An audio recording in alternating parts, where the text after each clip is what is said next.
Everyone, আমি মৌপর্ণা। আমার mini ব্লগে তোমাদের সবাইকে স্বাগত। দেখতেই পাচ্ছ ব্লগটা শুরু হয়েছে এক গোছা গোলাপ দিয়ে। দিনটা ছিল 2 ডিসেম্বর, আমাদের 15তম বিবাহবার্ষিকী। তো সেই উপলক্ষে সকালবেলায় আমার বর এক গোছা গোলাপ আর চকলেট নিয়ে এসেছিল। আর একটু পরেই এলো মামা মাইমা, দুজনেই উইশ করতে 15 বছরের। আর তখনই সেই সুযোগ বুঝে আমিও প্রণামটা সবাইকে সেরে নিলাম। সকাল থেকে আসলে এত ব্যস্ততার মধ্যে থাকি, মানে মেয়েকে স্কুলে বার করা, তারপর নিজেরা চাটা খাওয়া, তারপরে মা একটু অসুস্থ, সেজন্য কিছু বাড়িরও কাজকর্ম থাকে।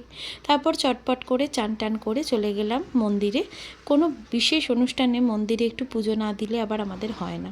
তো সেজন্য ঠাকুরকে একটু নমস্কার করতে চলে গেলাম। সেখানে পুজো টুজো দিয়ে এবার বাড়ি ফিরবো। তো ওই জন্য ও আমাকে আবার ভিডিও করে দেখাচ্ছে যে আমি কী ড্রেস পরেছি আজকে এমন কিছুই নয়।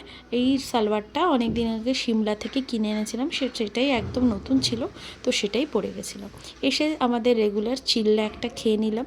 খাওয়া দাওয়ার পরে বসেছিলাম আজকে একটু মেহেন্দি পরতে। 15তম বিবাহবার্ষিকীতে একটু নতুনত্ব না করলে হয়। আর এই যে খাবারটা দেখছো, এটা কিন্তু বিবাহবার্ষিকীর খাবার নয়, এটা হচ্ছে আমাদের ও বাড়িতে ছর্দি ভাই আজকে মোহরকে আইবুড়ো ভাত দিচ্ছে, তার খাবার।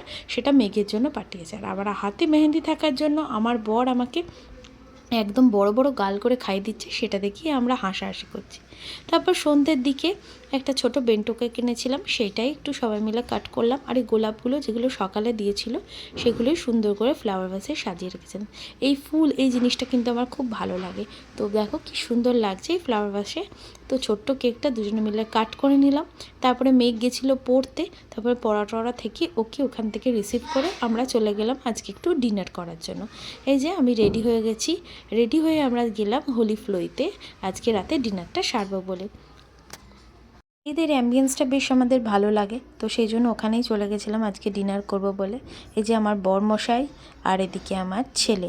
একটা স্টার্টার অর্ডার দিয়ে আমরা একটু ওয়েট করছিলাম, ততক্ষণ ভাবলাম একটু ভিডিও করি। তো স্টার্টারে অর্ডার দিয়েছিলাম চিকেন টিক্কা, বেশ ভালো ছিল কিন্তু খেতে। আর জানি না, হয়তো কোনো বার্থডে পার্টি হয়েছিল এখানে, ওই জন্য বেশ সাজানো গোছানোই ছিল। তো এই সুযোগটা না ছেড়ে আমরা ওখানে দাঁড়িয়ে কয়েকটা ফটোও তুলে নিয়েছিলাম। তো তারপরে দেখতে দেখতে আমাদের স্টার্টার কিন্তু চলে এলো, যেটা খেতে দারুণ ছিল। তারপরে অর্ডার দিয়েছিলাম বাটার নান, ডাল মাখনি, আলু জিরা আর আরেকটা নতুন রকমের চিকেন এবারে খেলাম, বেশ সুন্দর লাগলো। পাটিয়ালা চিকেন। পাটিয়ালা চিকেনটা কীরকম বলো তো, চিকেন অমলেটের মধ্যে পুরো চিকেনের শেডেড চিকেন র্যাপ করা, কি সুন্দর কেটে কেটে সার্ভ করছিল। এইভাবেই সারাদিন আমরা নিজেদের মতো একটু টাইম স্পেন্ড করলাম।